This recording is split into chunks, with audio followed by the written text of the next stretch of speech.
Gotta love Cy and Dave, don't you, the way they talk? They're brilliant. Anyway, we're going to have a few questions, but before we have a few questions, I just want to clarify something, and that's got to do with vongole because of what Elizabeth cooked. Vongole in the English dictionary is about the clams with the onions and the shallots and the white wine, but some people think it's just about clams. So just want to clarify that. That's in the Oxford English Dictionary. There we are. So you may be right. So Twitter, please keep on telling us stuff because we really like it. But first, we're going to go to the phone lines. We're going to talk to Jim from Nottingham. Jim, what's your question?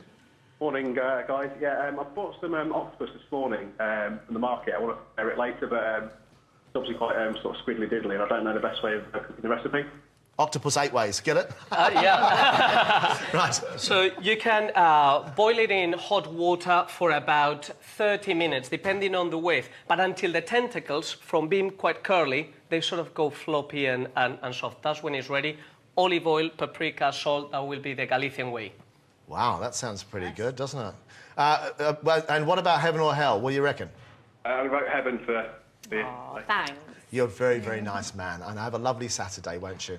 There we go. Right, so, Jo, you've got some tweets. Oh, yes, I have. Haven't you? Yeah. Let's have a look. A couple of tweets for us. So this one's from David. I love salmon, but always end up just oven cooking a whole fillet. Anything different I can try? Cheers. I would suggest that maybe making a dashi like I did earlier in the show, and then you could poach the salmon in that, and with the Asian flavours, you can have some noodles, some vegetables, very healthy, very warming, especially when the weather's getting a little bit cold. Or you could be doing my smoked salmon pancake with horseradish cream. Yeah. Could have done that. I have another one from Dave. Any ideas for giving roast pork a bit of a lift?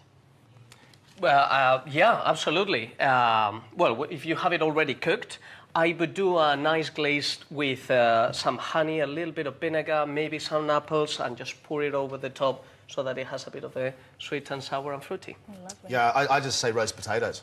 Roast potatoes and roast pork, I'm fine with that. Bit of apple sauce and laughing. And the juices from the roasted. Why muck around with it? Thanks, Jo, that's brilliant.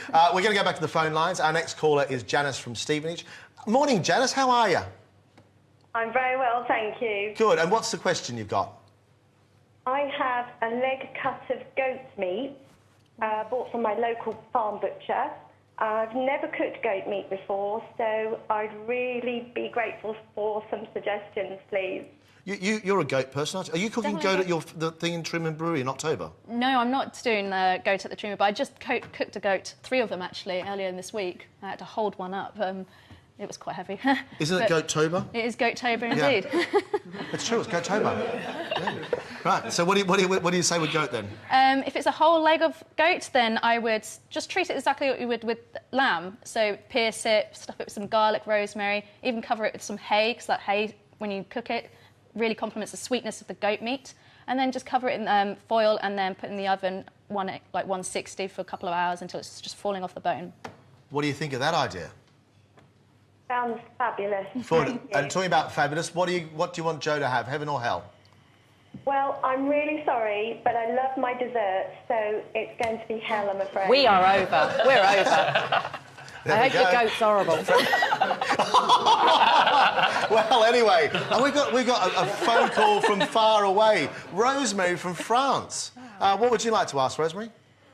Hi. I'd like to ask what to do with 2 pigeons that my builder brought to me last night. 2 pigeons. I would just pan fry them in a little bit of butter or olive oil, and on all sides roast them in the oven for 5 minutes, let it rest for another 5 before you eat it. And I would do a bit of maybe just a simple sweet cherry flambe in the same pan. Simple flambe.